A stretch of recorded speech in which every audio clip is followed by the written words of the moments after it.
And David goes in the house of God and he worships, and then he goes home and he takes nourishment and he eats. And the elders, we'll see, they're incredibly puzzled now. They were puzzled before. Now they're really puzzled because this is the exact opposite of what they would have expected. I mean, he was grieving while the child was alive. We'd have figured while he was alive, there was still some hope, and he'd go about his daily activities and daily business. But then once the child has died, that's a time of grief, right? When you lose somebody. Now he'd really start grieving. But he's done the exact opposite, and we don't understand. So look at what it says. Verse 21, then his servant said to him, what is this thing that you've done? While the child was alive, you fasted and wept. But when the child died, you arose and ate food. And here's the explanation. Look at verse 22. He said, while the child was still alive, I fasted and wept. For I said, who knows? The Lord may be gracious to me that the child may live. Verse 23, but now that the child has died, why should I fast? Can I bring him back again? I'll go to him, but he'll not return to me.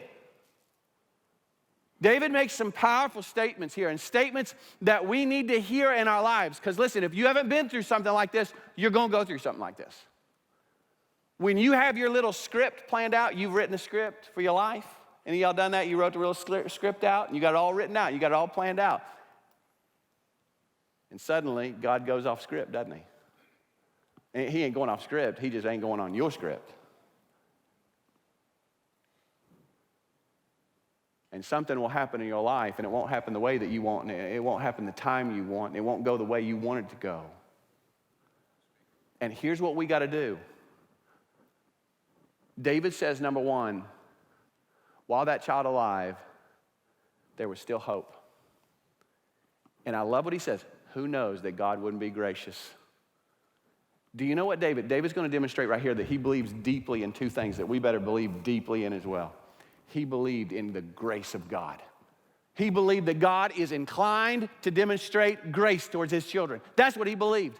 And as long as that child was alive, there was hope. And as long as there was hope, there's time to pray. And David was going to pray while the hour was still there and the opportunity was there. He was going to lean in the grace of God, not knowing how it was going to all work out, but believing in his heart. Who knows? God might be gracious. David had the grace of God in his bones. He knew the grace of God in his own life. He's now experienced it. And he's saying, God, I'm trusting that you might be gracious in this. Now, does David have a promise of God to hang his hat on? Not in this moment. In fact, the word of God is the exact opposite of this. And listen to me, sometimes you won't have a promise of God to hang your hat on, but don't let it deter you from beseeching the throne of God and trusting and hoping that somehow he might show grace to you.